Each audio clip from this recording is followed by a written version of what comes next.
মুসলমান ভাইরারে আমার, সূরা রহমান যখন নাজিল হয়ে গেল, আমার রাসূল ডাক দিয়ে বললেন, ও সাহাবীরা শোনো, কে পারবা সূরা রহমানটা খানায়ে কাবার সামনে দাঁড়াইয়া তেলাওয়াত করবা?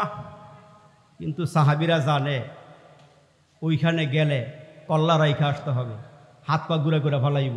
রাসূলের সাহাবী ডাক দিয়ে, আল্লাহর নবী গো, এই দায়িত্বটা আমাকে দেওয়া হোক, খানায়ে কাবার সামনে গিয়ে আমি আল্লাহর কোরআনটা তেলাওয়াত করে শোনাইয়া দিব। সাহাবী কোরআনটা লইয়া খানায়ে কাবার সামনে গিয়া দাঁড়ায়া গেলেন, আল্লাহর কোরআন তেলাওয়াত করার জন্য দাঁড়ায়া গেলেন। রাসূলের সাহাবী যখন খানায়ে কাবা বাইতুল্লাহর সামনে গিয়ে বাইতুল্লাহ চত্বরে গিয়ে মাথা ফেলে গিয়ে দাঁড়াইলেন, ওইখানে গিয়ে দাঁড়ায়া সূরা রহমানটা তেলাওয়াত শুরু করে দিলেন। সুবহানাল্লাহ বলেন, আরো জোরে বলেন। আর রহমান আল্লামাল কোরআন খলাকাল ইনসান আল্লামাহুল বায়ান।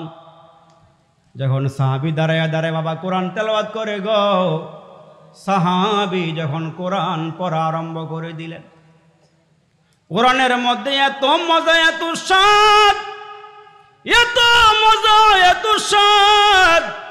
আল্লাহ ডাক দিয়ে কয়, হাবিব উম্মতকে জানায়া দেন, ওয়াইযা কুরিয়াল কুরআনু ফাসতামিউ লাহু ওয়ানসিতু লাআল্লাকুম তুরহামুন।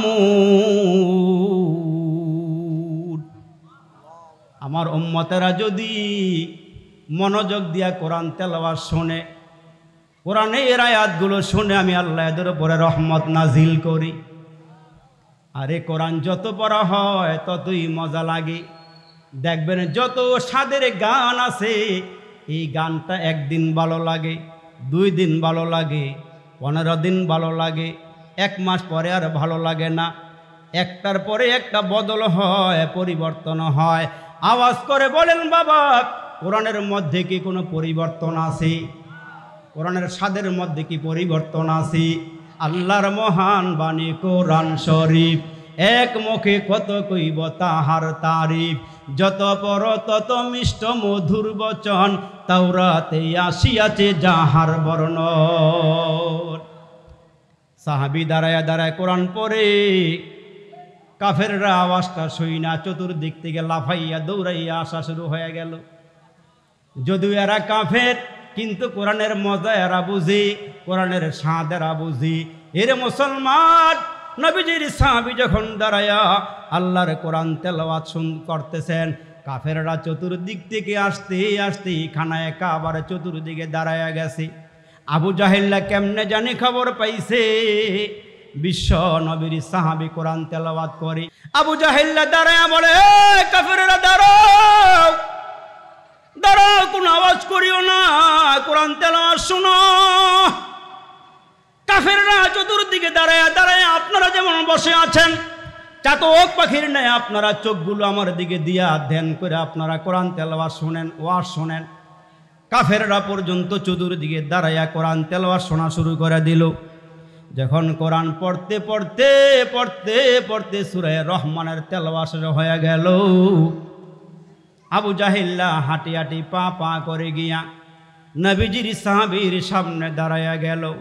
আবু জাহেল্লা ক্ষমতার বলে সাহাবীর সামনে এসে ডাক দিয়ে বলে, তোমার এত বড় স্পর্ধা তোমারে কে দিয়েছে? বাইতুল্লাহর সামনে এসে তুমি কোরআন তেলাওয়াত করো, এত বড় সাহস কে দিয়েছে? ওই সাহাবী দাঁড়ায় বলেন, আমাকে দিনের নবী মুহাম্মদুর রাসূলুল্লাহ সাল্লাল্লাহু আলাইহি ওয়াসাল্লাম পাঠাইছে এখানে দাঁড়ায় কোরআন তেলাওয়াত করার জন্য। সাহাবী যখন দাঁড়ায় আসি, আল্লাহর কারিশমা বোঝা যায় না রে বাবা।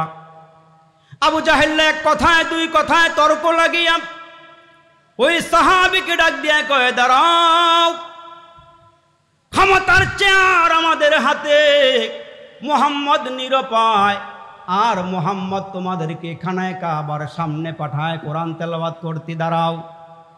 এক কথায় 2 কথায় আবু জাহেলের মেজাজ গরম হয়ে গেছে। সাহাবী দাঁড়ায় আছে।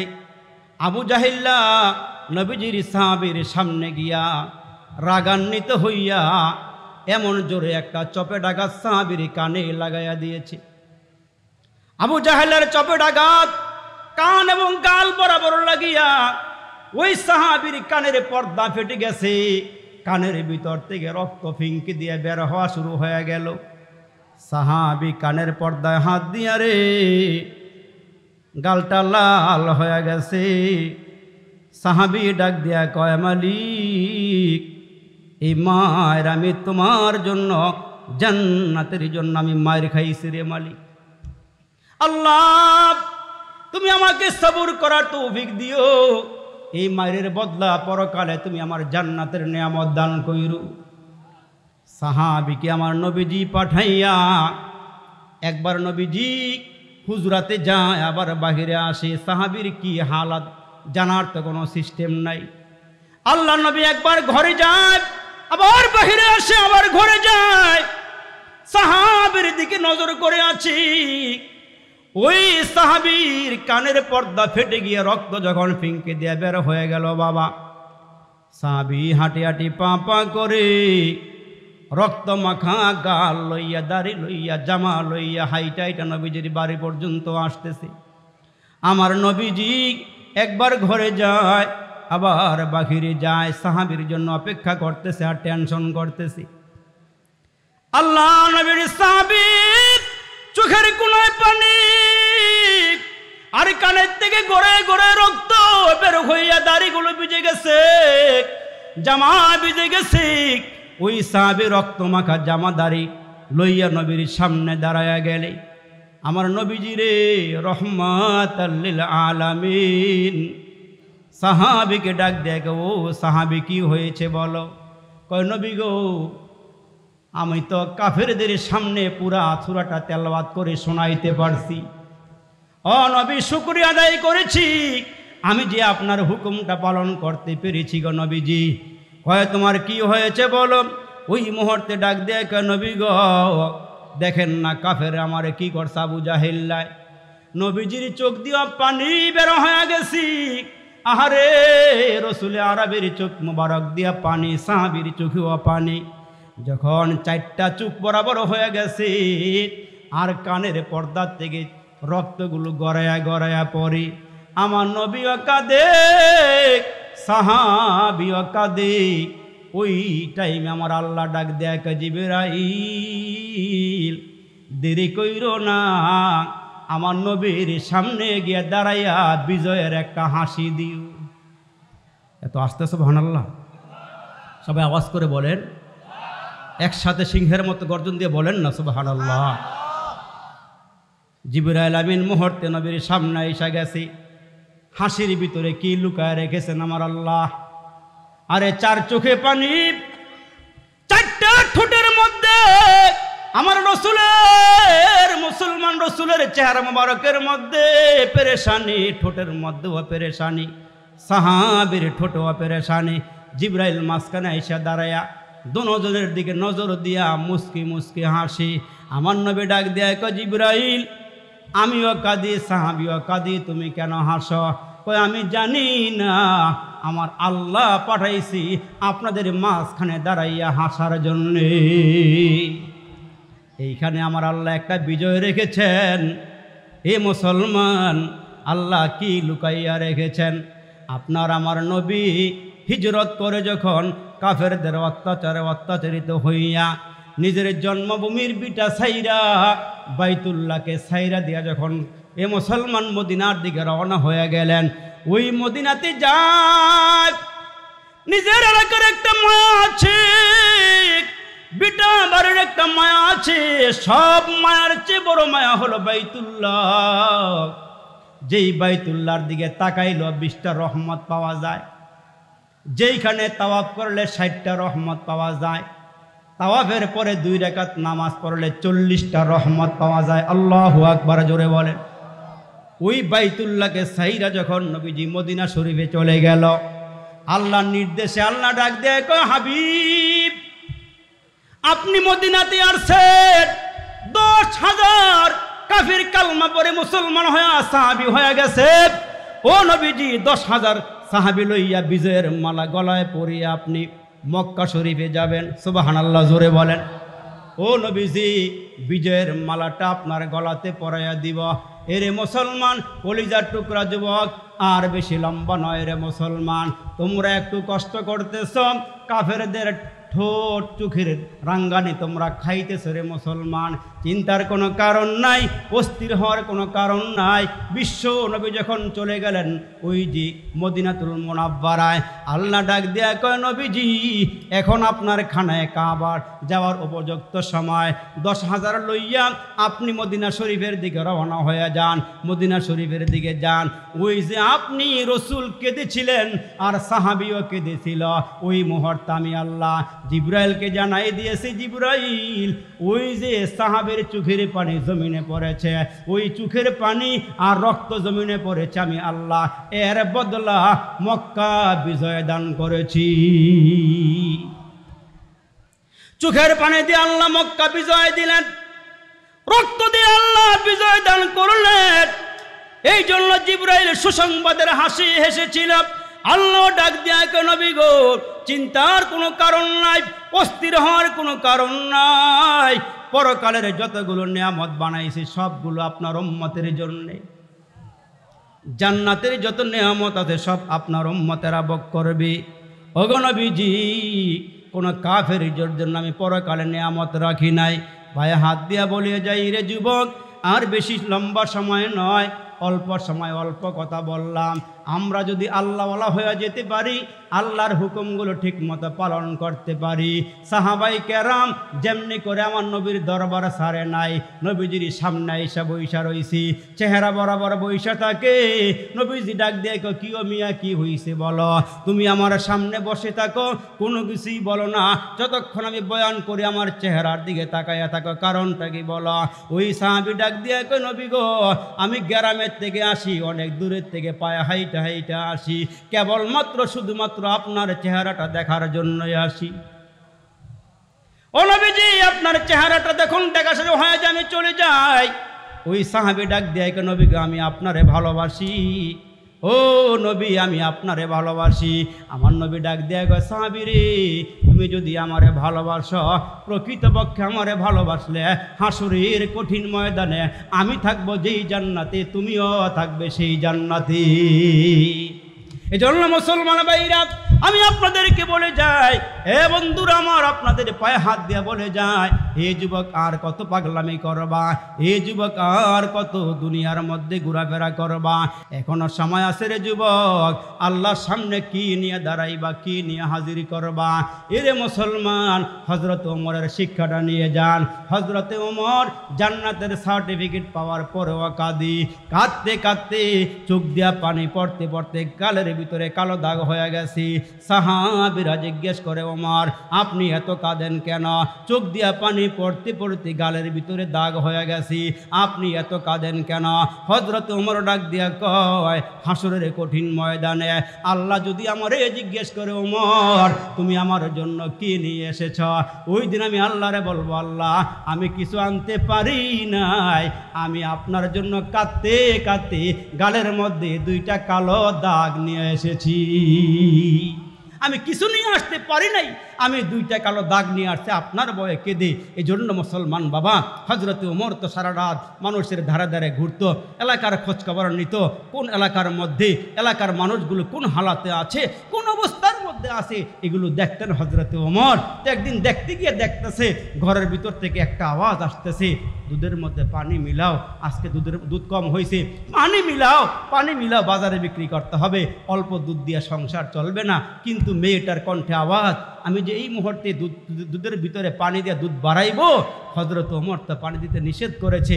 মা কি বলেছিল? মা বলেছিল ওমর কি দেখবে, ওমর তো এখানে নাই। তখন মেয়ে কি বলেছিল, আম্মা ওমর না দেখলো, ওমরের মালিক আল্লাহ তো দেখতেছে। সুবহানাল্লাহ বলেন না জোরে। ওমর না দেখলো, ওমরের মালিক তো দেখে। ভাই আপনার মা দেখে না, বাবা দেখে না, ভাই দেখে না, কেউ দেখে না, দেখনেওয়ালা ঠিকই দেখতেছে। আমি কখন কি করতেছি দেখনেওয়ালা ঠিকই দেখতেছে। এই জন্য গুনার পাহাড় আর করো না বাবা, আসো তওবা করো, এসো ফিরে আসো। আল্লাহ বলেন বান্দা তুমি আমার থেকে কেন দূরে সরে যাইতেছ? ইয়া আইয়ুহাল ইনসানু মা গররাকা বিরাব্বিকাল কারীম, কারীম রব থেকে তোমার কে দূরে সরাইয়া দিল? আসরাউল মুহাসাবা, আমি না তোমার হিসাব নিব, তোমার হিসাব না আমি নিব। ও কাফা বিনা হাসিবিন, তোমার হিসাব নেওয়ার জন্য আমি তো একাই যথেষ্ট। ইন্না কাতিবিন, এ বান্দা আমি না তোমার সব কিছু লেখায়া রাখতেছি, তুমি ভুলে যাইতেছ? এ বান্দা আমি সব কিছু লেখায়া রাখতেছি।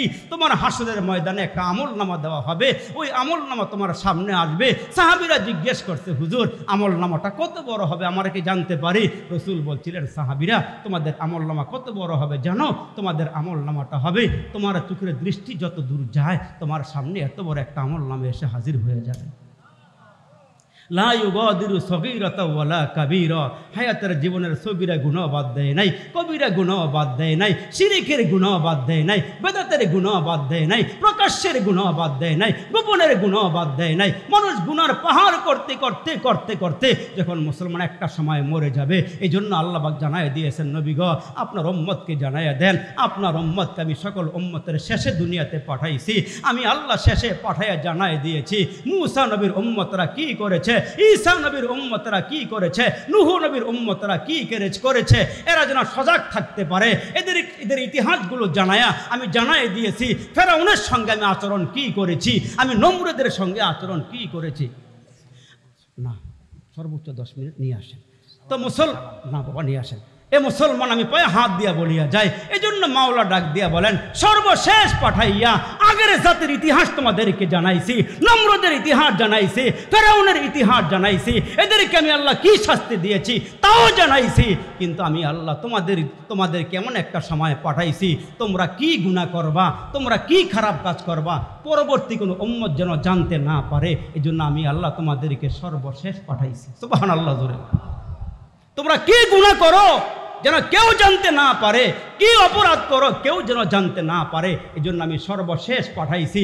আর কিয়ামতের জন্য আদম আলাইহিস সালাম থেকে নিয়ে আমাদের নবীর পর্যন্ত যারা দুনিয়ার থেকে বিদায় হয়ে গেছে, এরা কিন্তু কবরের মধ্যে কিয়ামতের জন্য অপেক্ষা করতেছে, অনেক লম্বা সময় পার করতেছে।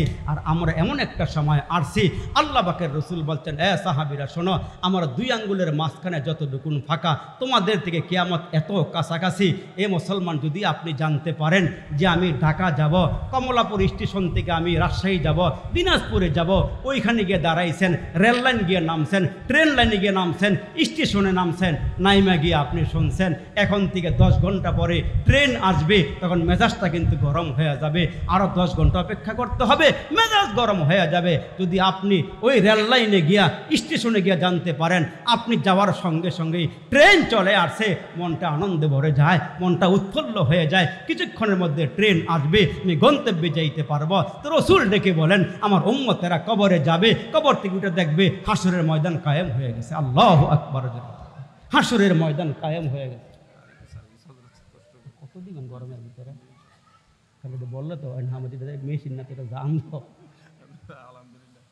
তো মুসলমান যেই কথাটা বলতেছিলাম, তো আমাদেরকে আল্লাহ সর্বশেষ পাঠাইছে। উম্মতের বেলায় আল্লাহ আয়াত নাজিল করেছে মান জাআ বিল হাসানাতি ফালাহু আশরু আমসালিহা। ও রাসূল আপনার উম্মতকে জানায়া দেন এরা যখন একটা নেকির কাজ করবে আমি আল্লাহ 10টা সওয়াব দান করব। রাসূল তো খুশি হয় নাই, কই না আল্লাহ আরো বাড়ায়া দেন, আরো বাড়ায়া দেন। আমার আল্লাহ ডাক দেয় হাবিব টেনশনের কোনো দরকার নাই, আপনারা যেমন মহব্বত করি আপনার উম্মতকে তেমন মহব্বত। বাতাসটা এই যে এমনি দাও, এই যে পিছন দিক দিয়ে না, এই যে এমনি আস্তে আস্তে এমনি দাও।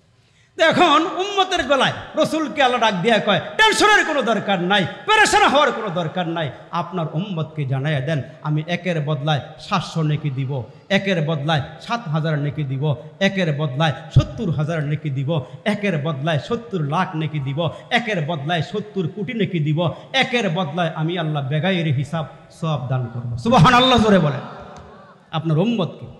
এই জন্য আপনার আমার রসুল ইন্তেকালের সময়, মর্জে মউতের সময় বিছানায় শুয়ে পড়ছে, সাহাবীরা উপস্থিত, আম্মা জান আয়েশা রসুলের পাশে বসা, ফাতেমা রসুলের কিনারায় বসা, বাহিরের থেকে সালামের আওয়াজ আসতেছে আসসালাতু আসসালামু আলাইকা ইয়া রাসূলুল্লাহ। ও রসুল, আমি ঘরে ঢুকতে চাইতেছি, সালাম দিয়ে পারমিশন চাই ঘরে ঢুকতে। আওয়াজটা আম্মাজান আয়েশার কানে আসছে, নবীজির কন্যা ফাতেমার কানে আসছে, বাহিরের থেকে একটা সালামের আওয়াজ আসতেছে, ঘরের ভিতরে ঢুকতে চাইতেছে। আম্মাজান ডাক দিয়ে বলেন, ফাতেমা রে, কে জানে ঘরের দরওয়াজায় সালাম দেয়। রসুল ডাক দিয়ে বলেন, ফাতেমারে দরওয়াজা খুলে দাও। নবী কন্যা ফাতেমা, জান্নাতের সর্দারনি মহিলা ফাতেমা, হোসেনের মা ফাতেমাতুজ জাহরা রাদিয়াল্লাহু তাআলা আনহা দরওয়াজার সামনে গিয়ে দাঁড়াইলেন। দাঁড়াইয়া দেখে মক্কা মদিনার মানুষের সাথে তার বডির কোনো মিল নাই। আওয়াজ করে বলেন না সুবহানাল্লাহ। পা হইল জমিনে, মাথা হইল আসমানে, বিরাট দেহ। মক্কা মদিনার মানুষের সঙ্গে কোনো চেহারার মিল নাই, বডির কোনো মিল নাই। ফাতেমা জিজ্ঞেস করে, মান আংতা মা ইসমুকা, কে তুমি, কোথায় থেকে আসছ? আনা মালাকুল মউত, আনা আজরাইল, তুমি মালাকুল মউত। এই মালাকুল মউতরা এই এলাকায় আইবনি? মনে হয় না, আওয়াজ তো হয় না, আইবনি? আগে পরে আইসেনি, আজকে মনে আবার সম্ভাবনা নাই নাকি? আইব, সম্ভাবনা আছে। আল্লাহু আকবার। আজরাইল আইব। দুনিয়ার গরিব নাই ধরব, নেতা আর কর্মী নাই ধরব, যে কোনো মুহূর্তে জাগাত ব্রেক করে ফেলাইব। এই জন্য মৃত্যুর জন্য সব সময় প্রস্তুতি নেওয়া লাগবে। আওয়াজ করে বলেন ঠিক নেবে ঠিক নাকি? এমন আছে চুক্তি হয়েছে 1 বছর বাড়াইব, 1.5 বছর বাড়াইব মনে হয় না। না না, যে কোনো মুহূর্তে আইসা আপনার আমার সামনে দাঁড়ায় যাবে। তা মুসলমান ভাইরা বলতেছিলাম, মালাকুল মউত দরওয়াজার সামনে দাঁড়ায়া ডাক দিয়া বলেন, ভিতরে ঢুকতে চাই। আহারে, কাহার নিকট থেকে আজরাইল পারমিশন নেওয়া লাগে না, যেহেতু আমাদের নবী বড় নবী, সম্রাট নবী। আল্লাহ ডাক দিয়া কয়, আজরাইল আমার নবীর কাছে পারমিশন নিয়া নবীর দ্বারে গিয়া বইস। পারমিশন ছাড়া যাই ওঠা। আল্লাহু আকবার। কিনারায় গিয়া দাঁড়াইছে। রসুল ডাক দিয়া কয়, কেন আসছো? কয়, আল্লাহ নবী গো, পারমিশন দিলে আপনার রুহুটা বের করে নিব, আপনি আল্লাহ দরবারে চলে যাবেন গো নবী। আমার নবী ডাক দিয়া কয়, আজরাইল যেতে হবে আমি জানি, দুনিয়ার সব বিদায় হয়ে যাবে, আমিও বিদায় হয়ে যাব, নির্দিষ্ট কোনো টাইম নাই, আমাকে যেতেই হবে, আল্লাহর সামনে আমাকে দাঁড়াইতেই হবে। তবে রে আজরাইল, আমি আমার পরিবারের চেয়ে আমার উম্মতরে বেশি ভালোবাসি। আমি আমার উম্মতরে এত ভালোবাসি, যেই ভালোবাসার কারণে রাত্রে ঘুমাই না। ওইটার প্রমাণ আম্মা জান আয়েশা ডাক দিয়া কয়, আমার নবী যখন আমার ঘরে আসে, যত রাত্রে আমি আমার নবীর দিকে তাকাই, আমার যখন ঘুম ভেঙে যায়, আমি তাকাইয়া দেখি আমার নবী সজাগ হইয়া উপরের দিকে তাকাইয়া আছে, আর চোখের কোনা দিয়া পানিগুলো গড়ায় গড়ায় পড়তেছে।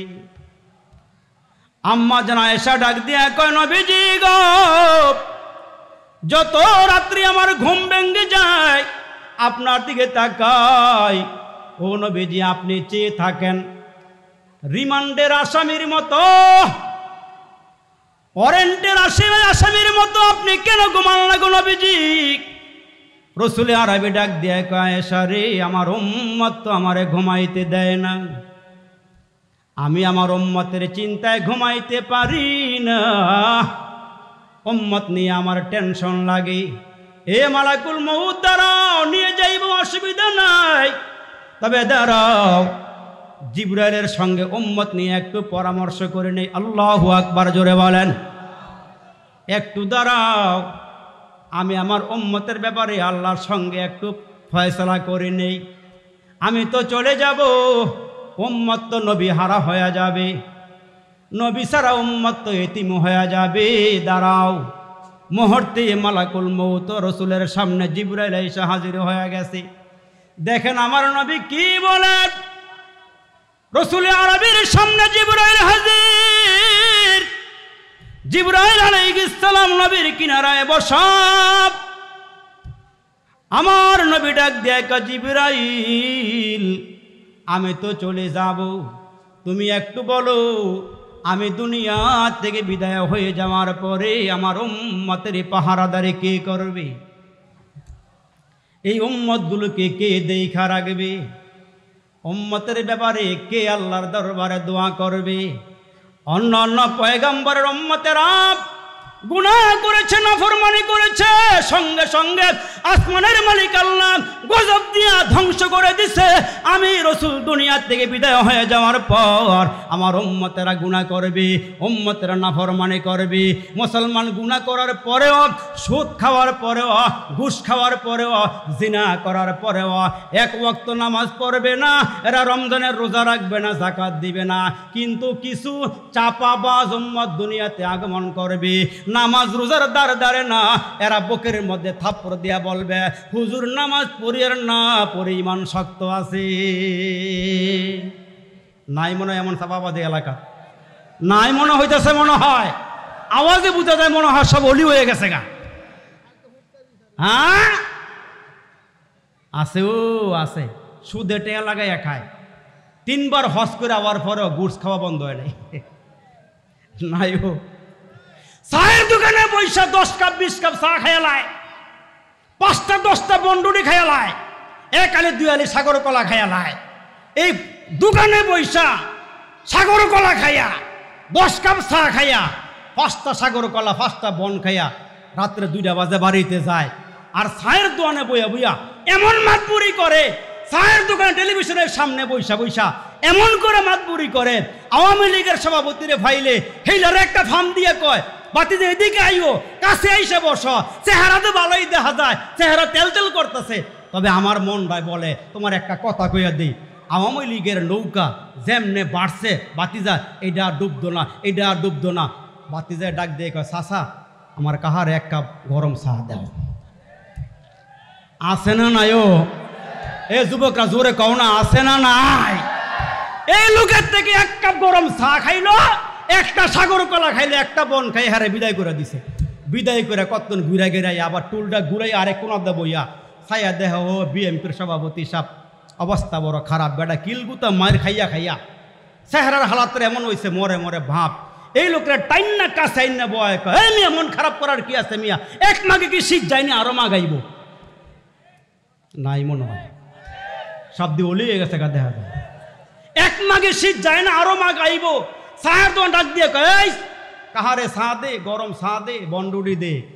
এই লোককে হেরা দিল 1 ফার্ম, হেরা দিল আরেক ফার্ম, এরম কইরা কইরা ফার্ম দিয়া দিয়া 10 কাপ 20 কাপ চা খাইয়ালায়। নামাজের কথা কইলে হুজুর মসজিদ তো আমরাই বানাইছি, জায়গা দাদায় দিয়ে গেছে, হুজুর নামাজটা 5 বেলা নামাজ পড়াইয়া, হুজুর 5 বেলা আজান দিয়া 3 বেলা গরম ভাত খাইয়া নামাজটা চালাইয়া নিয়েন, নামাজটা চালাইয়া নিয়েন, মাস শেষে বেতন নিয়েন। আর হেইলে নামাজের দরকার নাই। হেইলে এমন এক বন্ডা ফিরের কাছে গিয়ে মুড়ি দিছে, ওই বন্ডা ফিরের কাছে বছরে 1 বার 2 বার গিয়ে হাজিরা দিয়ে আয়ে, হাজিরা দিয়ে একটা কালা মুরগি দিয়ে আয়ে, একটা লাল গামছা বাইন্দা লইয়া এরপরে 1 বোতল তেল লইয়া এরপরে পিস সাহেবের তেলটা ফইরা আবার দিয়ে দিয়ে কয় বাদ গিয়া মালিশ করগা, হাসরের দিন আমি তোরে কেমনে নেওয়ার লাগে এটার জিম্মাদারি আমার কাছে।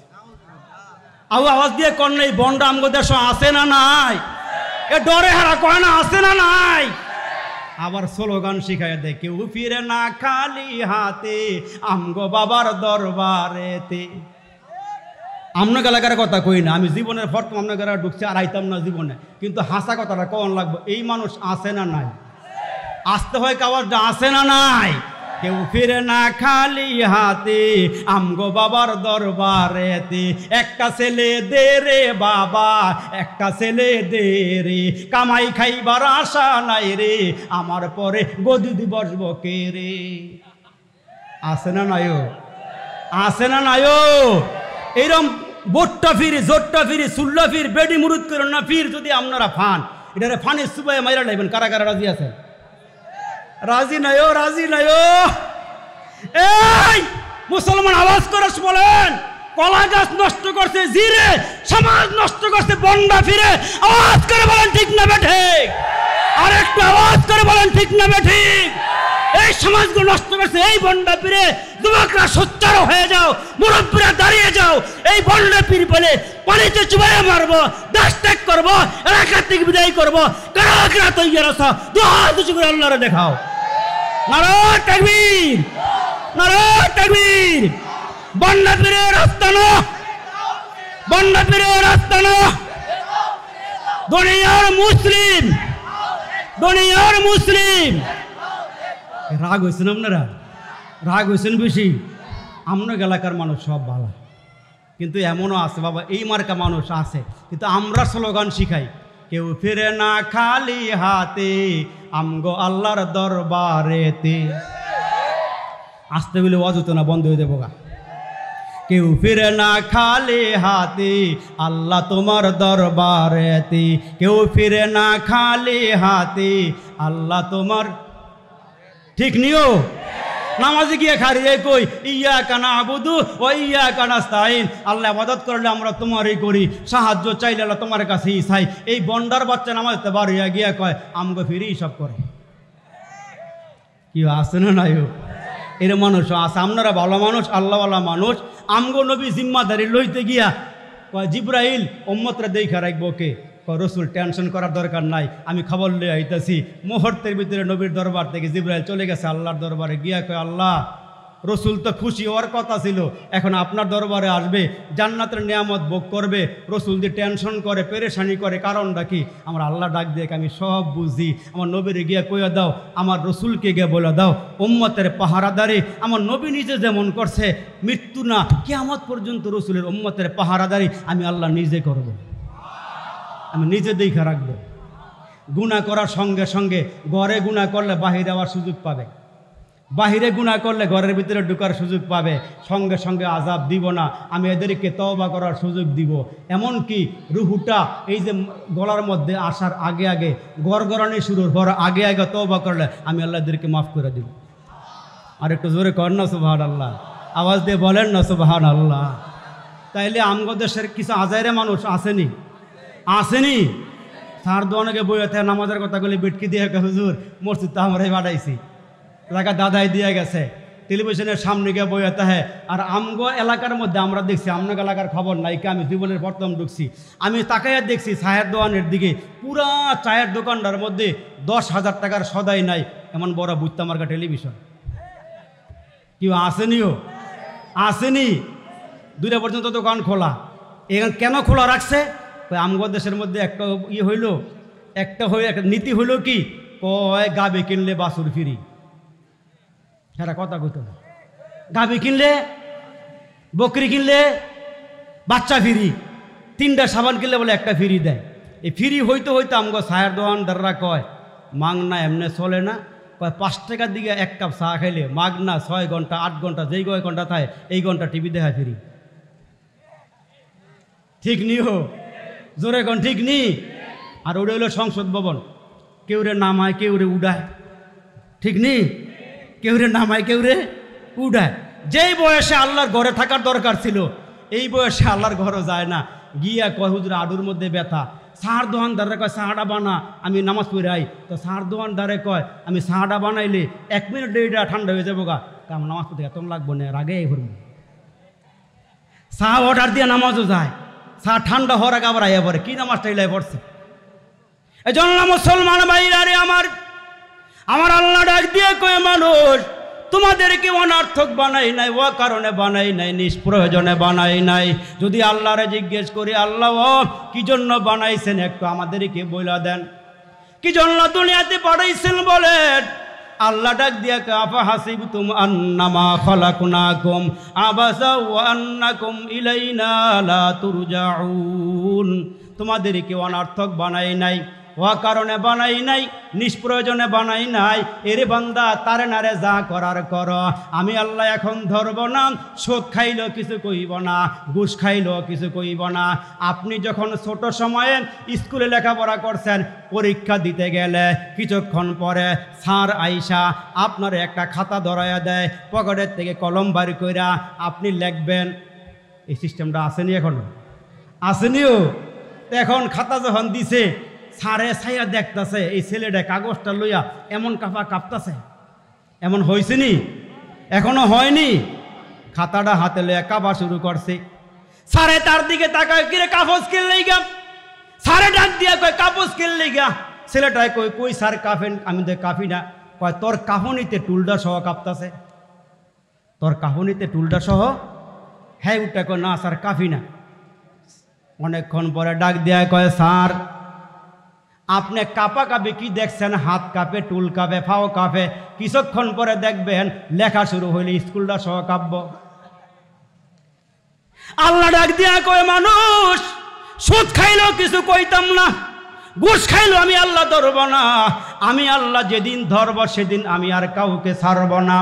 ফেরাউন্ডে দৌড়ছি, পানিতে চুবাইয়া মারছি, নমরুদরে দৌড়ছি, নাকের ভিতর দিয়ে মশা ঢুকাইয়া দিছি। ঠিক কিনা জোরে বলে? তো আল্লাহ ডাক দিয়া কে বান্দা এখন ধরব না, ধরার একটা টাইম আছে। এ যুবক আমি শেষ করে দিচ্ছি, আর একটা কথা বলি। বলেন তো মুসলমান ভাইরা, একটা হলো পাঠ্য জীবন আর একটা হলো কর্মজীবন, আছে না নাই? সিস্টেম কয়টা? পাঠ্য জীবন আর একটা হইল কর্মজীবন। দুইজন বন্ধু একই ক্লাসে লেখাপড়া করে।